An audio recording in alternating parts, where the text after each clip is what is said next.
Andy Dalton from Katy and TCU. My goodness, what a great start.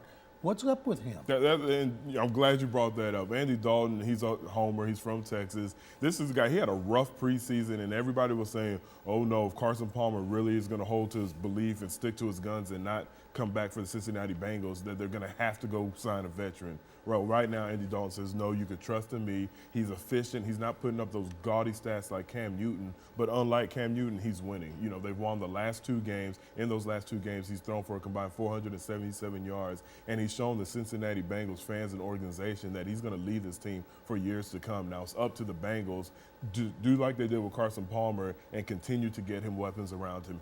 Green had 90 yards receiving, so you see a young future with that wide receiver. You see that they're going to be together throwing and catching together for years to come. But I really like what Andy Dalton has done. He is small, taking incremental steps every week and showing that he's getting better. And I think by the end of the season, he's going to be playing and leading this team like a veteran.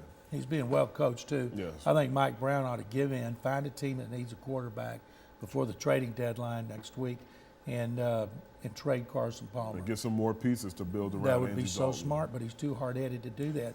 Now, your old division, the NFC East, you know, one of your former teams is in first place, and one of your former teams is in last place, and who would have thought they wouldn't have been reversed? Exactly. When you look at the NFC East and you see the Washington Redskins all by themselves in first place with a 3-1 record, and the so-called dream team, my Philadelphia Eagles, they're in last place with a 1-4 record. It just has you scratching your head. One thing I will say, I didn't expect the Philadelphia Eagles to just go straight to the Super Bowl because they signed all these big names. This isn't like basketball. It takes time for you to get the chemistry, the cohesiveness, understand the culture of an NFL locker room. So I wasn't expecting instant success, but at the same time, 1-4. It looks like the Juan Castillo, coach of the O-line, going to defensive coordinator experiment isn't working because now they're talking about bringing in a defensive consultant. And you know what that means? The next step is that defensive consultant becomes a coordinator, and Juan Castillo's out of the door. They paid Nnamdi Asomugha all that money, and he's not playing bump and run coverage like he played all those years. And in some formations, he's playing free safety, and he's totally out of the connect for covering a wide receiver. Now, Tim Tebow, we saw him start against the Texans last year. Right. Matt Schaub took the Texans to the lead. Tebow came back. We thought a legend was born. Now he's going to finally get the start. What do you think about him? I think as this a quarterback? You know what? As a quarterback, I don't think much about him. As a football player, I think the world of him, and I like the decision to go. Denver right now is 1-4. They're last in the division. Even though it's only 5 games, they're probably not going to make the playoffs with Kyle Orton as their quarterback. I like the decision to give Tim Tebow a chance. He's not a guy that he's going to throw for 300 yards every week. I liken him to Vince Young on the field. He's a guy who could have only 150 yards passing, but ends up having 70 yards rushing, 2 TDs rushing, another TD passing. He's just a winner. He's a football player. You can do different things with him. And then there's limited to the things you can do and the certain throws that you expect out of him.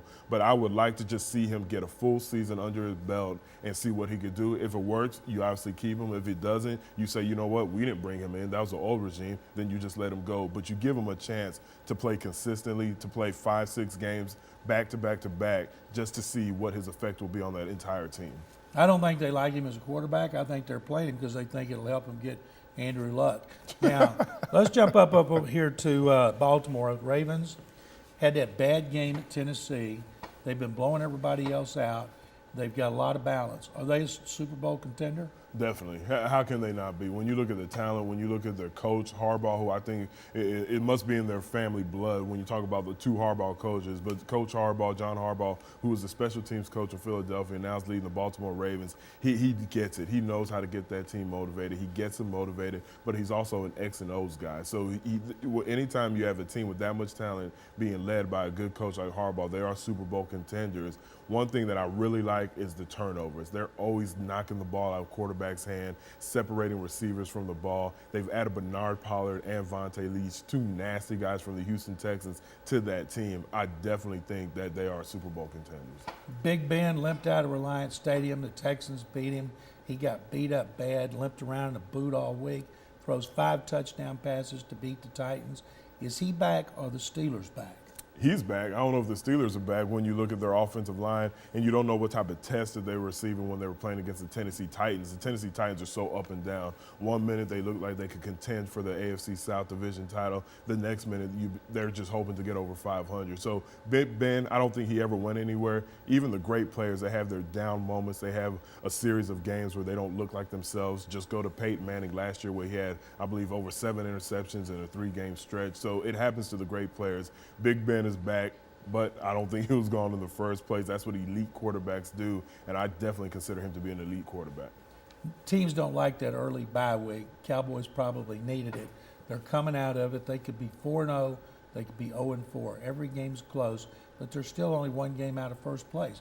You think they could still win the division? Oh, it's up. It's wide open in the NFC East. Right now, the Washington Redskins are leading with a 3-1 record, but everyone gets a sense that won't last. When you talk about Dallas, the talent they have, if Romo could complete a full game consistently, I don't see why not. They shouldn't be thinking about the division. And once you win the division, you go into the playoffs, everything from the past is forgotten. You start with an 0-0 record. I think the NFC East is wide open.